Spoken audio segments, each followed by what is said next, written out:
Hi folks, welcome to the Office of Graduate Studies video on plagiarism in your document, where specifically we mean your document being your thesis or your dissertation.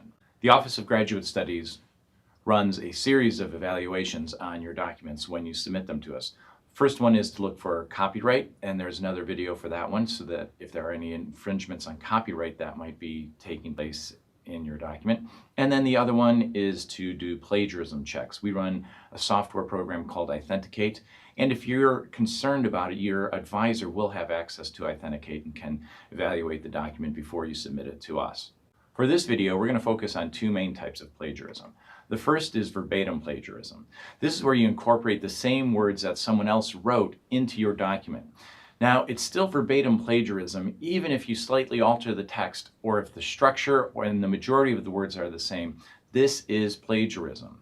So, for example, here is an instance that we detected using our program Authenticate. Authenticate scours the internet for both published work, writings that are on the webs, dissertations, theses, other things like that.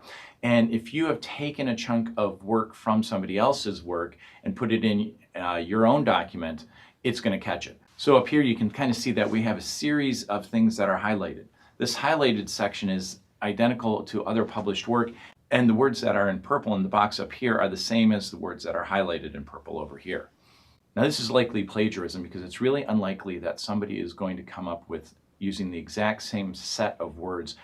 During the 1960s at Southern PWIs, the black student population, and then this author used the word increased, whereas the original work said leapt, from 3,000 to 98,000 students, with similar increases in the North. By the end, the individual used here, in the original work it said the latter portion of the decade, 8.4% of the college population were black students. So this was taken from the published work. It was the work that was published, though, was correctly cited. So it was patent. So the student did an okay job on citing it, but the problem was they used the exact same words. If they want to do that, then they need to put those in quotes, or alternatively, they have to rewrite it in their own phrasing.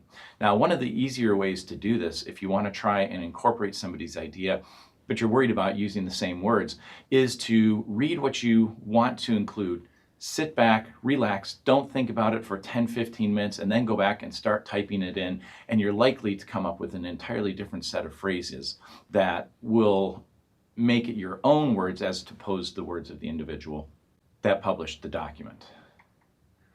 Here are a couple of other examples. Now, this was even a little bit worse than the previous example, because in both of these cases, you can see that there are lots of areas that are identical to other published works. The problem here is that these words, in the case of the top one up here, these were taken. It does have a citation right here for Delgado and Stefanik, but the problem is the source for it was actually Michael Ohateju.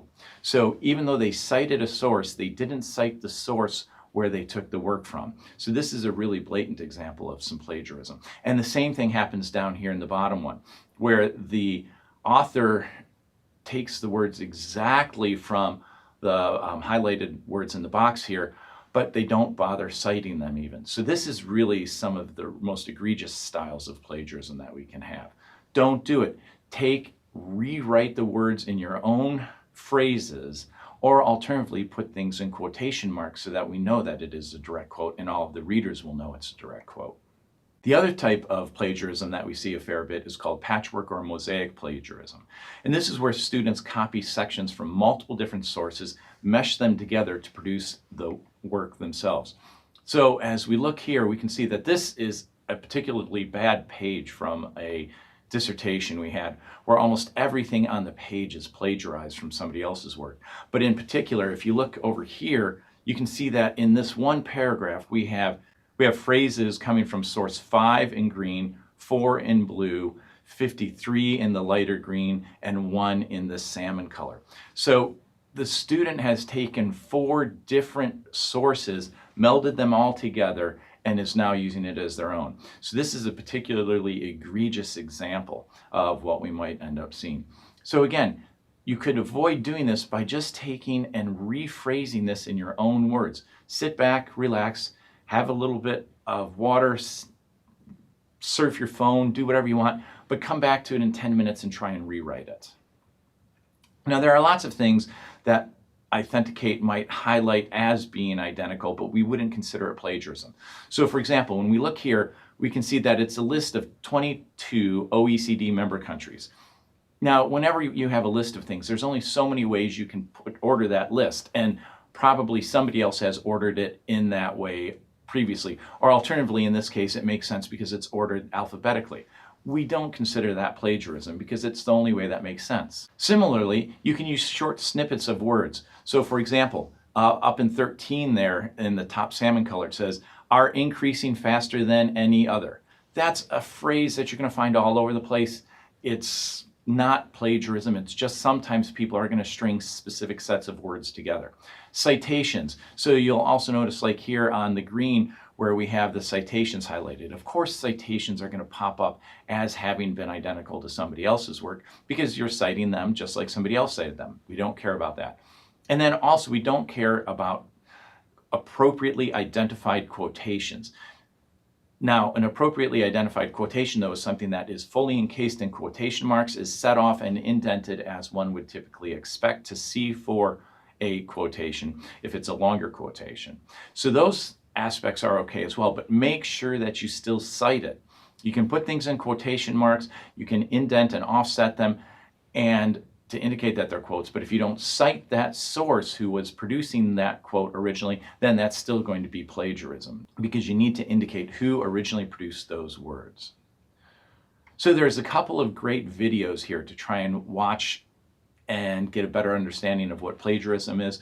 I know this is going by rather quickly, but hopefully you can write it down, you can pause the video or whatnot. But this is a great example from Dr. Seuss trying to talk about how one would plagiarize the story Green Eggs and Ham.